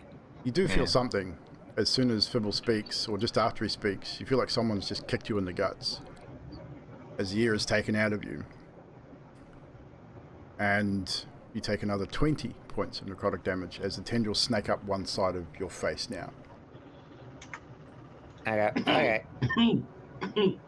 Well, that kind of didn't have the right sort of, responses I thought, kind of hoping it would have. But I do have this. And I pull out the Greater Restoration. I go, but I don't know if it's worth using it because I don't know what the fuck's going on with you, dude. Like, Zedriel, do you know what the fuck this is? All I know is it's a parting gift from my father. Fathers, right? Oh, Yeah, I looks agree, like Dad. it. I've never really had a father, so I wouldn't really know. But He probably ate it's just- yours. They're overrated. Trust me. My father was kind of nice and very supportive of everything I did. Not everyone should be tarred with the same brush. Yeah, my old man was great. How do you think I got? Well, yeah. SKathus, this is necrotic. Maybe. Does necrotic kill you? Being a half demon and everything. I You have think? no idea. I'm just going to put it this way. If it's necrotic damage and it's snaking up his thing out and he's in agonizing pain, do you think it's actually making life better or worse? That's a Yes. fair point. No.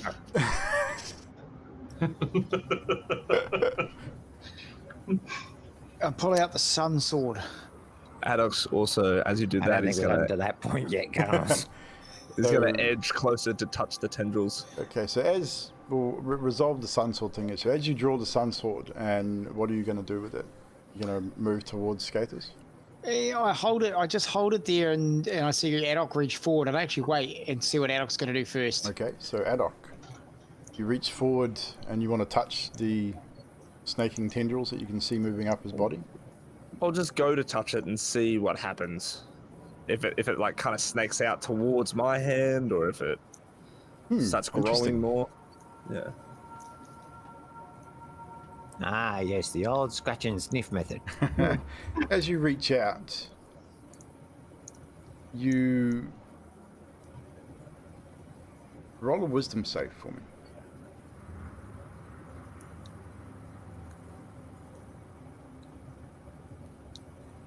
A lovely 15.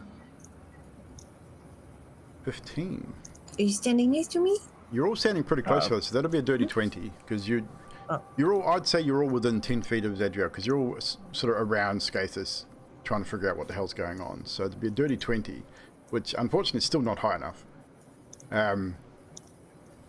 As you reach out to touch or get close, you hear a voice in your head saying, "You will not save him."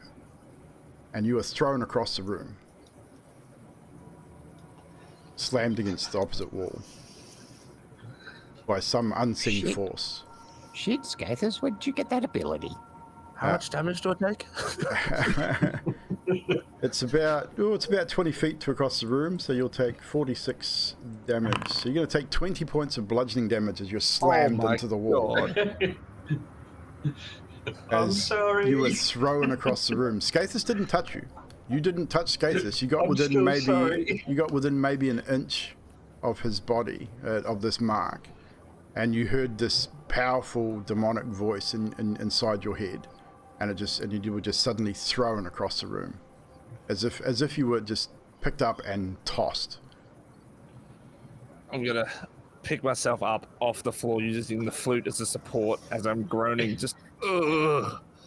And I'm gonna point to Karnos, and I'm gonna point to Zadriel, and then I'm gonna say, "All right, you two have got some sort of power from a god. He has contracted a disease from a devil.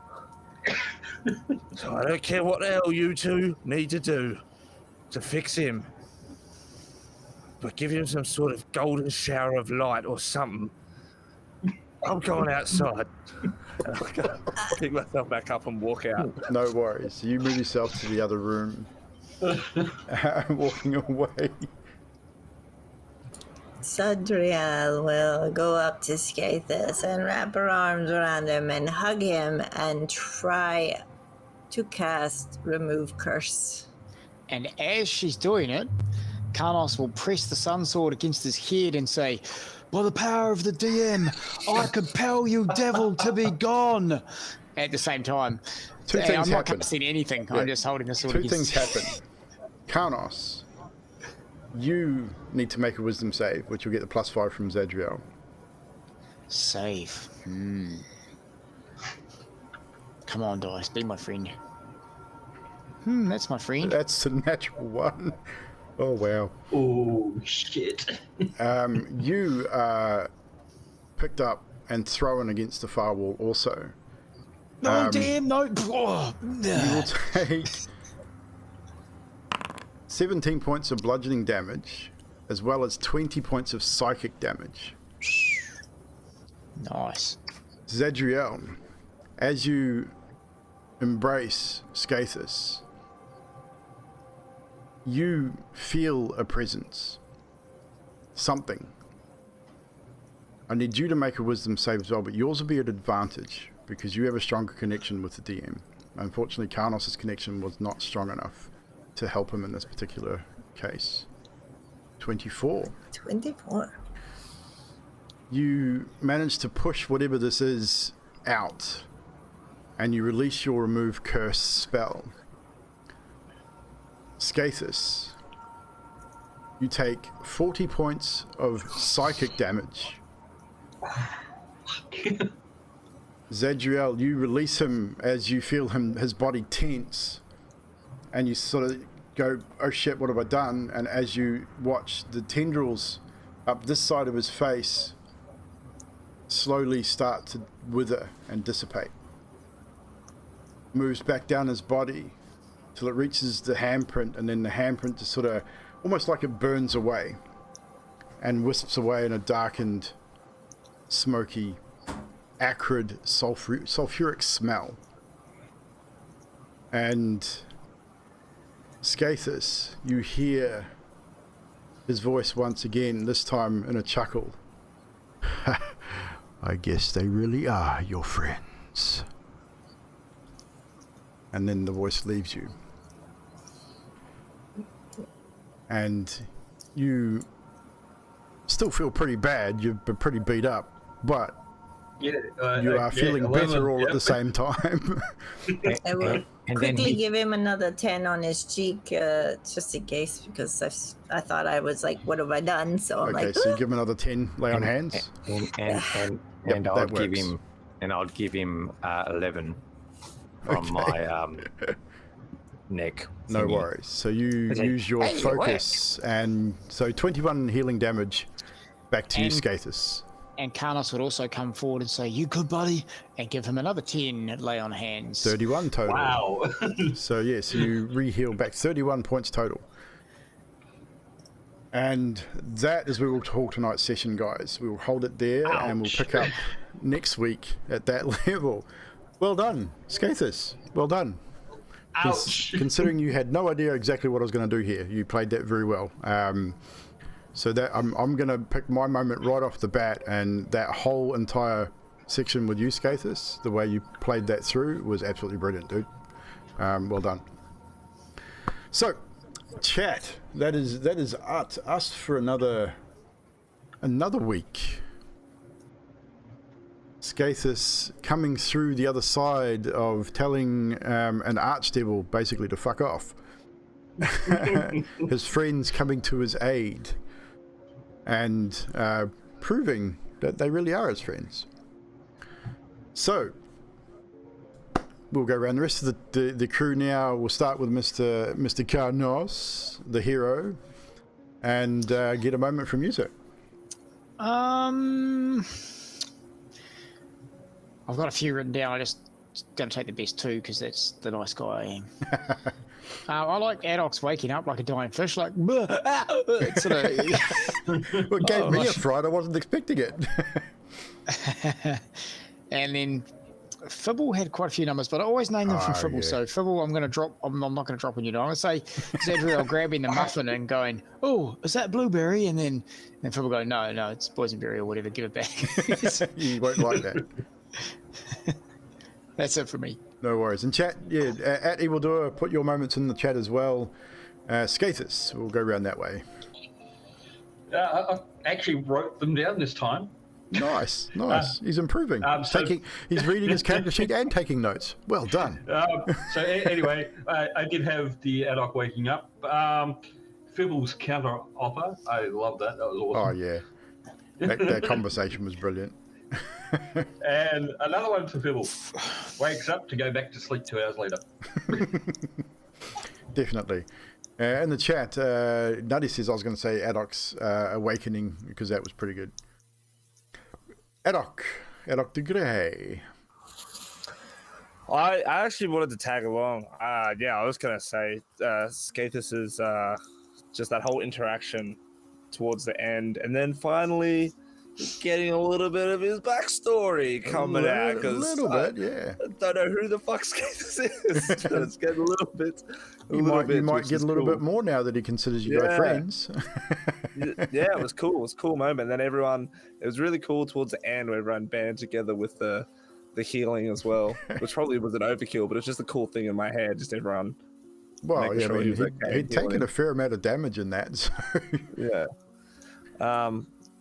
But I also did like the whole setup of Fibble ruining an absolutely perfect nat 20 by Karnos when he was building the fire just to come over and go. Yes, that was pretty good too. And leading on, Fibblestib. Yeah, really enjoyed the wake up from coming back from the dead and everything. Enjoyed Trashy's telling Evldoa to fuck off, just like we did in the last campaign. Pretty much. And then Karnol's going around spouting all this religious shit, and I'm sitting there going, what the fuck has he done? Okay, that's not Karnos. I was just actually about to go, hey, Zadriel, do you want to like cast something on this dude? Because I think his brain's being swapped.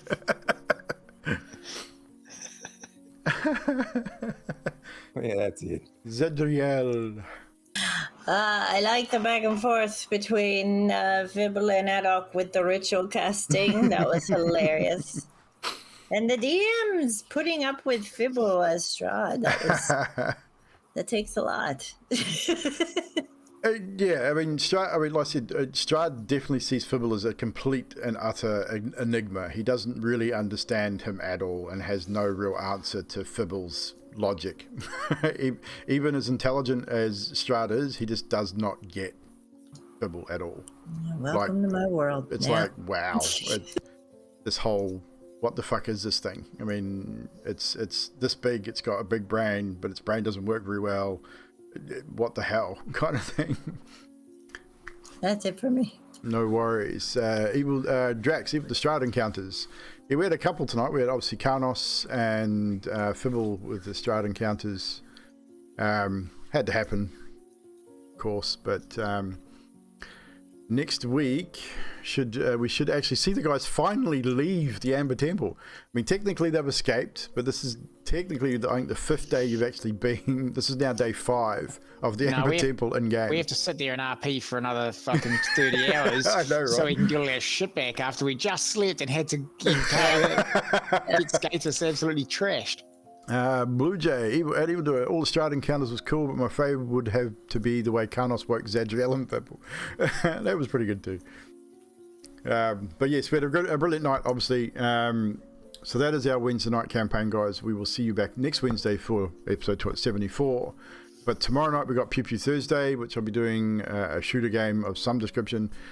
Friday, join Miss Yanti1 and her crew over on her channel doing some more Sleeping Dragons Wake. I will not be around on Friday. We have our home game at Mr. Baz's place. But I will be back for Sunday, obviously. And Sunday, we will be doing episode 3 of our campaign 2, which has been going very well so far. We've seen some interesting role play due to the low stat rolls that we got in the start of the campaigin, and some hopefully we'll see some more. Yes, we'll see what happens there. But we'll see some. We're probably going to see some more interesting things coming up in the next few sessions. We may see the crew get their first assignment as raw recruits to see how they prove themselves as potential soldiers. So that's definitely coming up. We've got, as I said, keep an eye out for any potential special guests. We got a whole bunch. I got a few people that are coming and play some different characters at different points during the campaign. But yeah, so definitely join us then. We should most definitely raid, because that's what we do. Let's see if my computer's going to play ball. I have to switch over to the other one.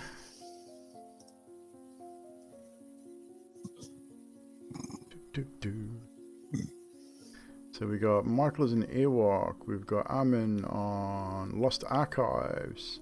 We haven't re-raided for a while. No, we did. I think we did Lost Archives last week. Oh bugger it, we're going to raid Era. I'd just seen Mr. Era's on. We're going to raid him. Because we can. He's playing some Ark. We'll go over and send all our pooples over there. And I'm going to close that down because that's being a pain in my butt.